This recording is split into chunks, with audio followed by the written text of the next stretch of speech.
So you just bought a keyboard and you don't know how to get started. I'm going to share my top 3 tips in this video to help you, because I really believe that I can save you some time and some money in the process of being a beginner piano player, especially if you are an adult. So tip number 1, try to get lessons with an actual person, with someone that it's potentially a full-time piano teacher and someone that has experience. That's going to be probably better than anything else that you can do at the beginning, including buying a high-end instrument.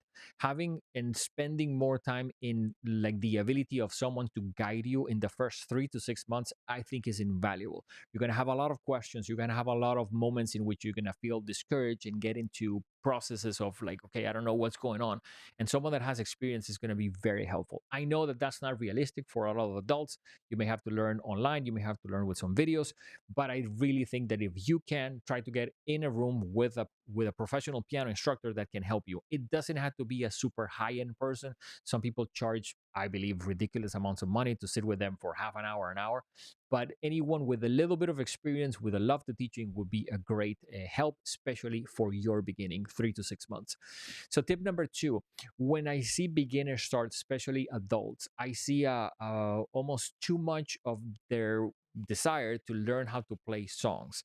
I think that is an approach that doesn't work. If you have 30 minutes to practice, try to make 80% of that time to be exercises. So if you practice a total of maybe an hour during the whole week, and then maybe you sit at the piano 3 times for 20 minutes, you don't want to try to do only songs. Songs have a lot of like very technical things depending on who wrote the song, who created the song, who created the parts. And sometimes you're dealing with techniques that maybe it took 10 years, the person that actually played that song, to develop being comfortable in that technique. But then you, as a beginner, you're trying to go at that with 3 to 6 months of piano experience, and it may feel very, very uphill. So songs are cool. Songs, I think, motivate us. It's almost hard to learn how to play music if you never do songs, but try to get almost an emphasis on exercises. I'm about to share a video in which I'm going to give you the top 10 exercises that I have created to help my students, because I really believe that I haven't seen anything out there that really addresses the needs of someone that is a complete beginner, in exercises that are easy to follow and that at the same time sound a little bit not too boring. So, tip number 3 would be to try to make sure that you are okay with the process of being a beginner for at least a year. I see a lot of people with almost this scheduling demands in which, oh, I'm going to try to play this song in 3 months. And if I don't do that, I'm going to quit, because that means that piano is not for me.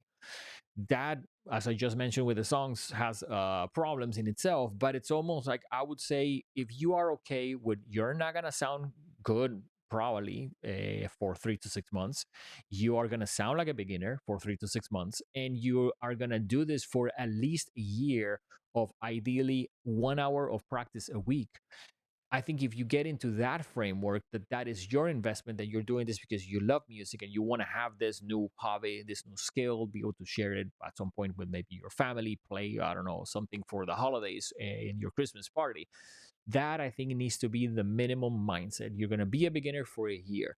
Now, if you practice a lot, maybe you'll speed up the process, but we all take a long time to do certain things. For example, if you are a young child, people speak to you and you babble and make noises up until you're probably almost 2 years old, maybe a little bit less. And a lot of the noises are, no one's there almost being like, oh, like he just made a noise and it doesn't sound like a complete word yet. No, we perfect the saying of words and repeating and putting words together and making phrases. So as a child learns how to speak, that's a process of 3 4 years to just get some of the basics down. And when you compare that process to an adult that wants to learn all of this material in 3 months, in 2 months, it's not realistic. So try to be patient with yourself and try to do this with, I have a year and I'm going to do this for 2024 or 2025, and I'm going to spend this because I enjoy it. It should be like you enjoy practicing, not I have a deadline in my calendar that I need to be able to do this by this time. I can tell you, and I'll make other videos discussing this, but I think it's great to have challenges, but at the same time, it's sometimes good to put those challenges in a drawer do other things and revisit them a year or 2 years later when your level is a little bit better and you are not going to find those as uphill. So hopefully that was helpful. If you want to check a little bit of what we're doing here at thehitmusicstudio.com, we also have a free piano course for anyone that is an adult. It's something that I created with about 12 lessons, all of them designed to help someone that has never played piano, and it's all for free. So you can check that in the description of this video, and we'll see you guys soon. Take care.